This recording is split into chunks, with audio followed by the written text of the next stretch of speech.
Con la misma expectación que los fans de Friends esperábamos que Ross y Rachel acabasen juntos, el mercado sigue el idilio entre Trump y Jerome Powell, confiando en que la cosa acabará en boda.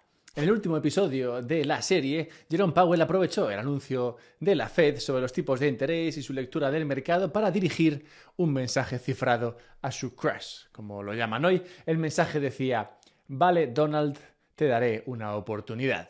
Esta no es una lectura, déjame decirte, demasiado extendida. Muchos de los que siguen esta telenovela de cerca leyeron en las palabras de Powell un rechazo frontal a los avances de Trump. Argumentan que Powell anunció expresamente que no pensaba bajar tipos de interés, algo que Trump le lleva pidiendo desde hace meses, y que por tanto la relación entre ambos está lejos de reconciliarse. Otros se amparan en los más de 100 tweets que Trump ha publicado refiriéndose a la Fed o a Powell directamente, diciendo cosas como que el único problema que tiene la economía estadounidense es la Fed, o que nominará a un amigo suyo para que en la Fed haya por fin un amigo o alguien, digamos, leal al país. Yo, sin embargo, veo en estos roces el tonteo típico entre dos que se saben amantes y entiendo, por tanto, que las posturas de ambos estarán cada vez más alineadas. En otras palabras, Powell le dará a la manivela por Trump. Las razones que sustentan mi opinión son las siguientes. Sí, Powell no bajó tipos de interés ni anunció nada parecido, pero dijo tres cosas muy claras y cambió una política que para mí es más importante que los tipos de interés. Primera cosa que dijo: los 800 anuncios relativos a los aranceles están descontados por el mercado. Dijo incluso que los aranceles recíprocos, que teóricamente entran en vigor en abril, también estarían descontados y que si estos aranceles acaban teniendo un impacto inflacionario, este será transitorio. Que ya sabemos que este hombre y su lectura de la transitoriedad no es ideal, pero lo importante es el mensaje. Segunda cosa que dijo: no ve riesgo de recesión real en la economía a pesar de los cientos de mensajes y artículos publicados que apuntan a la inevitabilidad de este desenlace debido a las políticas de la nueva administración. Y tercer punto: no se cree las encuestas publicadas por la Universidad de Michigan, un punto que estaría relacionado un poco con el anterior, unas encuestas que apuntan a una estanflación de caballo en la economía. Dejó caer incluso que estas encuestas empiezan a estar muy politizadas y, viendo la diferencia de resultados que arrojan en función de quién esté en el gobierno, pues la verdad es que razón no le falta. Y puedes estar de acuerdo o no con la visión de Powell, con estas lecturas de lo que está ocurriendo en el mercado, es irrelevante. Lo importante es que con sus palabras confirma que no ve para nada mal lo que está haciendo Trump y sus políticas, y esta sería, por tanto, la primera victoria desde la llegada de Trump. Pero es que Jerome Powell fue incluso más lejos, sorprendiendo con el anuncio de un menor ritmo en la reducción del balance de la Reserva Federal, llevándose esa reducción prácticamente a cero. Algo que a ti, pues, francamente, puede que no te diga nada, pero que, como veremos luego, para el mercado implica que vienen tiempos mejores, y para Trump fue la señal de que Powell acepta el cortejo. Así que dale like si tú también quieres ver cómo acaba este marujeo, porque está en juego tu dinero, y veamos.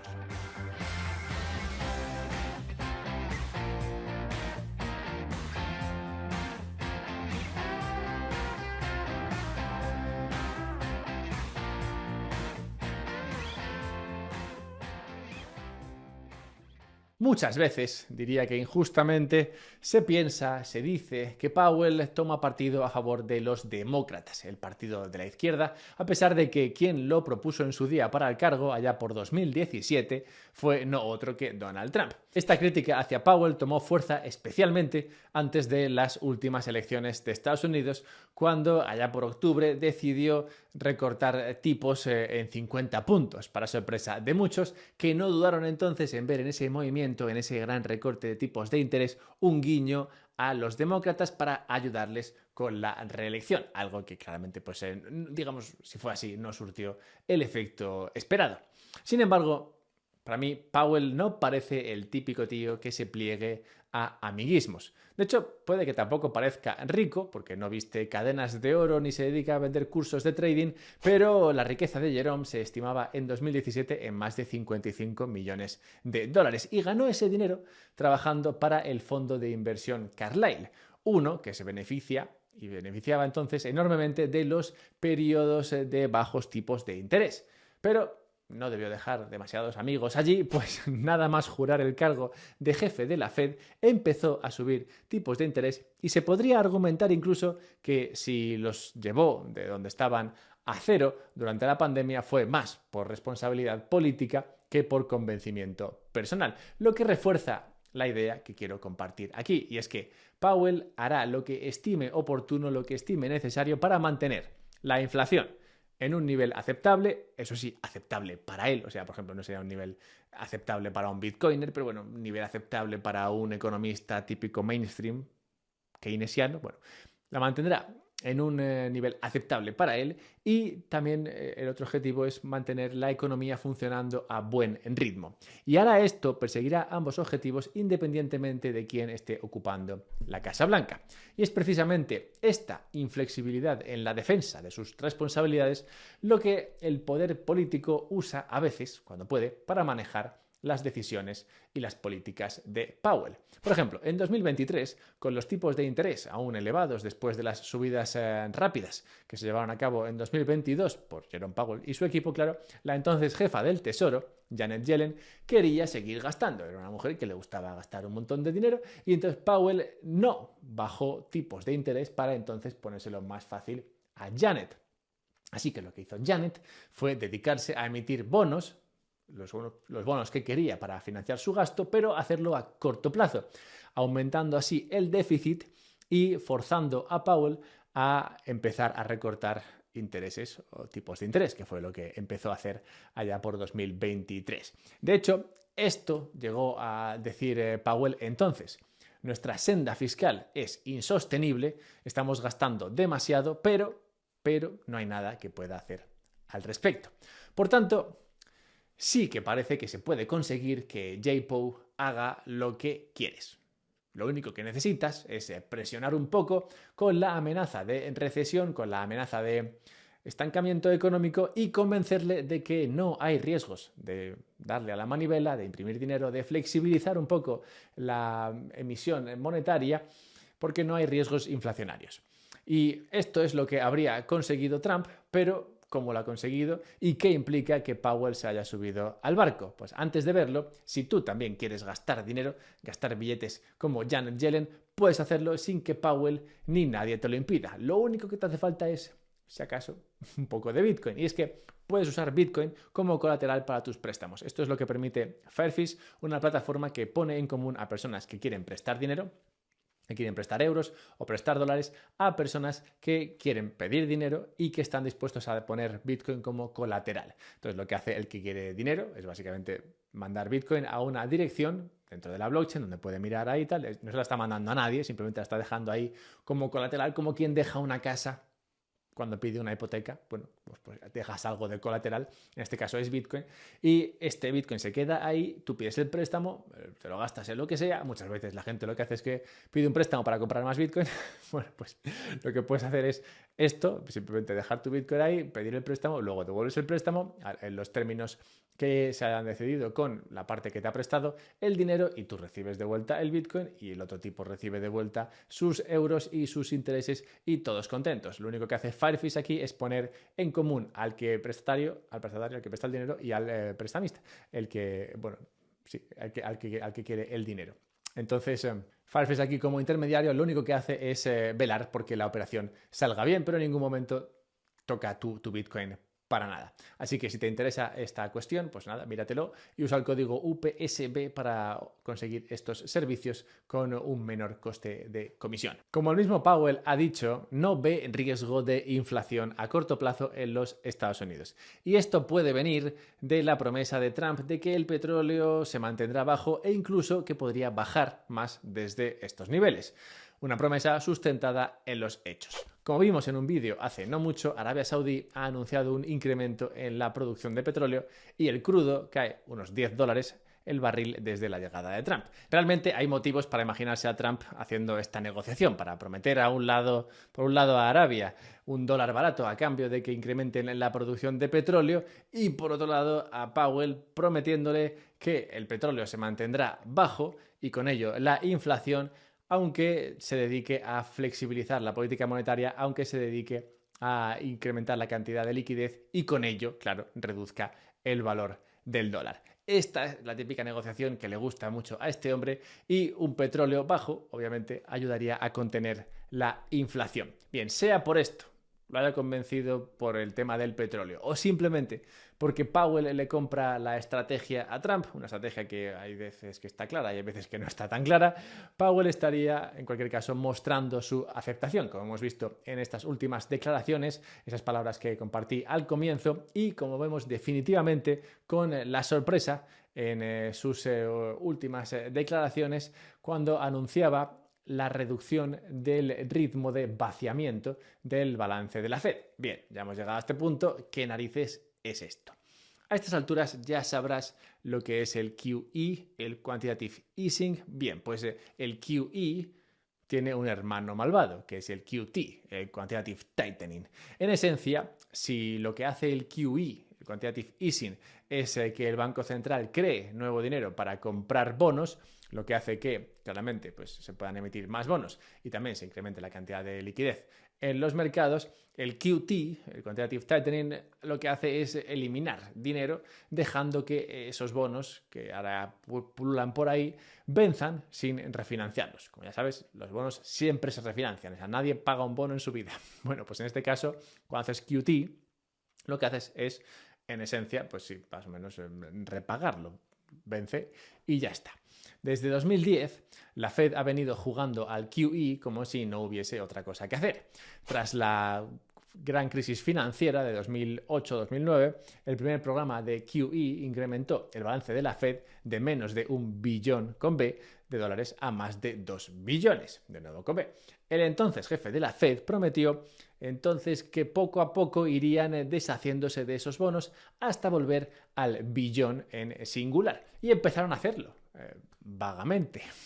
Tras pocos meses de QT en su día, en 2020 el balance volvió a crecer y esta vez lo hizo hasta los casi 6 billones. Seguimos con la B, alejando bastante el objetivo de volver al billón singular. Esto es lo que el actual programa de QT lleva intentando hacer desde 2022. Sin embargo, lo que empezó de forma bastante ambiciosa, eliminando hasta 60.000 millones de dólares del balance al mes, es decir, dejando que hasta 60.000 millones de dólares de estos bonos venciesen cada mes, poco después bajó a 25.000 millones de dólares, se redujo de 60.000 a 25.000 y Powell acaba de anunciar que reducen el QT a tan solo 5.000 millones de dólares en bonos al mes.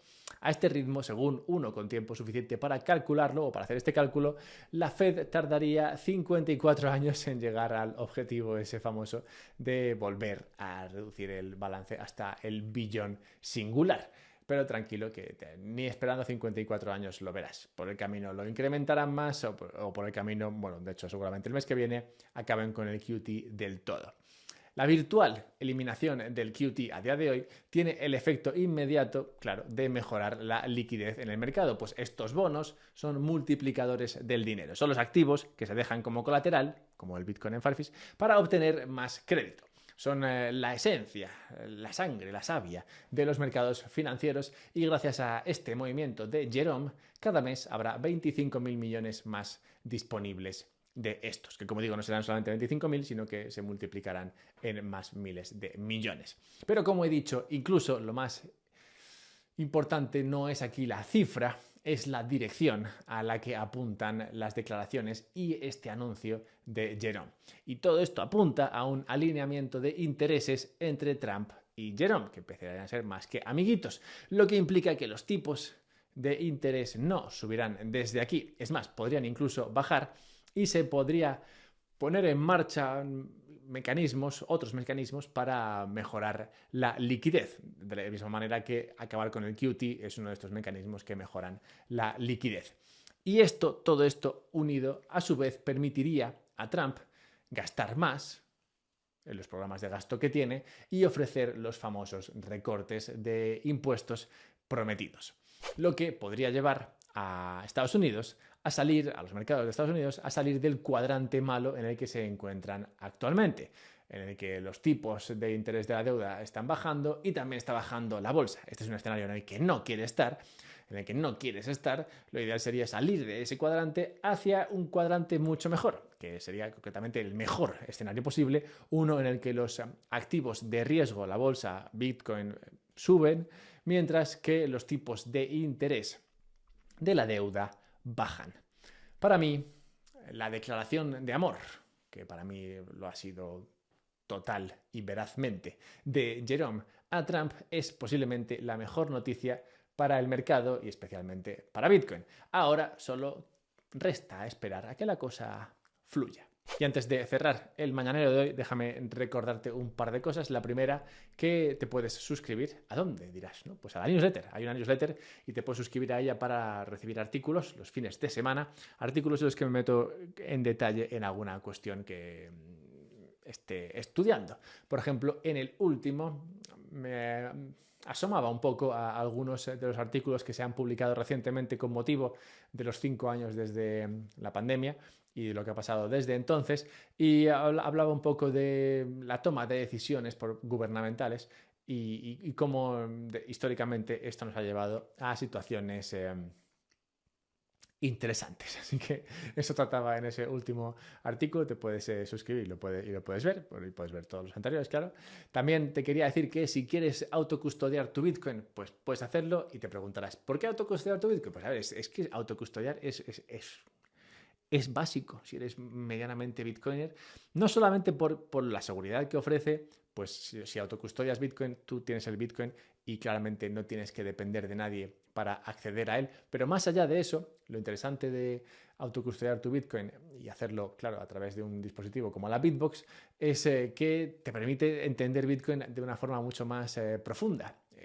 Y no porque sea muy difícil, simplemente porque te permite ver un poco cómo funciona la blockchain de Bitcoin, porque te permite interactuar directamente con esta blockchain. Así que la autocustodia de Bitcoin es un ejercicio, además de una buena práctica, y por eso te invitaría a hacerlo. De hecho, creo que Peter Schiff, el famoso Goldbug, se ha pasado a la autocustodia de Bitcoin. No sé si con una Bitbox, pero bueno, si se hubiese querido comprar una Bitbox, podría haberlo hecho con descuento usando el código que está en la descripción, UPSB, o también en el comentario fijado. Usa cualquiera de esos y te podrás comprar una de estas con descuento.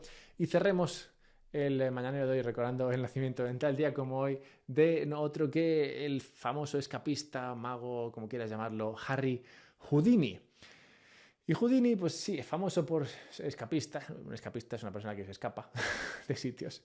Y Jerome Powell, de quien hemos hablado mucho hoy, es, en mi opinión, justo lo contrario. Este tipo pringa por todos lados. Da igual quién esté en el poder, da igual quién esté analizando el mercado. Todo el mundo, o encuentro que mucha gente consigue encontrar culpabilidad en el pobre Jerome. Y yo creo que Jerome pues, es un tipo bastante responsable. Pero bueno, igual por eso pringa por todos lados.